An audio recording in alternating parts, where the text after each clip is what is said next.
Halo semuanya, kami dari kelompok 3 akan menjelaskan tentang customer experience dan service design. Di era serba digital ini, para perusahaan digital saling bersaing untuk dapat memberikan pelayanan terbaik dan pengalaman paling berkesan bagi setiap pelanggan yang menggunakan layanan dari suatu perusahaan. Terlebih lagi, melalui kecanggihan teknologi sekarang ini, di mana setiap segmentasi pelanggan memiliki perilaku dan preferensi yang beraneka ragam, yang membuat para perusahaan memiliki divisi khusus untuk mengembangkan ranah tersebut. Umumnya, ada dua istilah yang sering dikaitkan dengan fenomena tersebut, yaitu Customer Experience atau CX dan Service Design. Lebih lanjut, kita akan sama-sama belajar tentang dua topik tersebut. Yang pertama, apa itu Customer Experience dan Service Design? Customer Experience atau CX adalah sebuah interaksi yang menghubungkan pelanggan dengan perusahaan kita.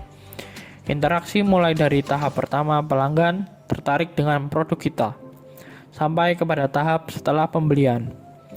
CX berbicara tentang bagaimana customer journey yang kita sediakan lewat layanan yang kita tawarkan dan dapat memuaskan hati setiap pelanggan untuk membangun kesan yang positif.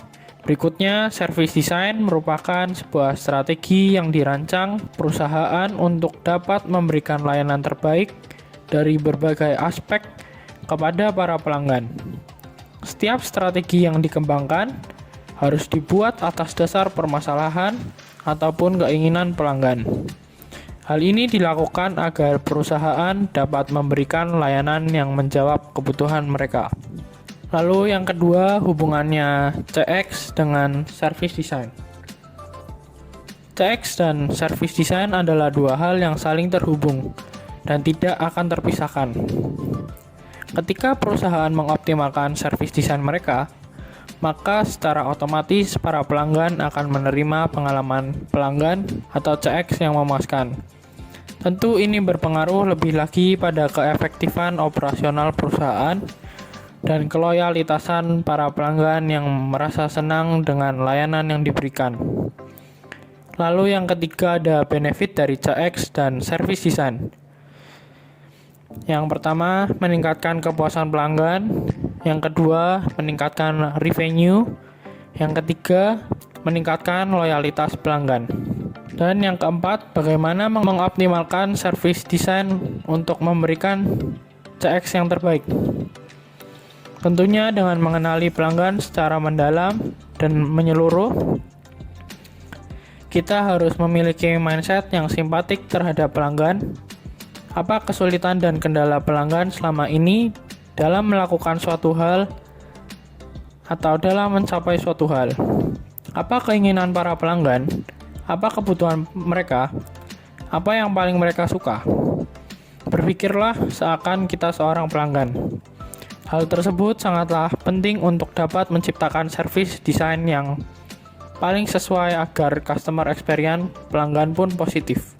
Yang kelima, jadi seberapa penting service design dan memberikan CX yang terbaik untuk para pelanggan? Sudah jelas, berdasarkan seluruh pemaparan di atas, kedua aspek ini penting adanya. Terlebih lagi karena keduanya saling terhubung. Optimalisasi desain layanan atau service design sangatlah penting untuk dapat menghadirkan CX terbaik untuk para pelanggan. Meninggalkan kesan yang positif bagi para pelanggan adalah tujuan dari optimalisasi service design ini. Keberlanjutan hubungan dan loyalitas antara pelanggan dan perusahaan juga tidak kalah penting. Karena pelanggan adalah bensin bagi perusahaan digital, sehingga penting dan perlu untuk terus memberikan kepuasan dan pengalaman terbaik bagi mereka. Sekian dari kami. Terima kasih.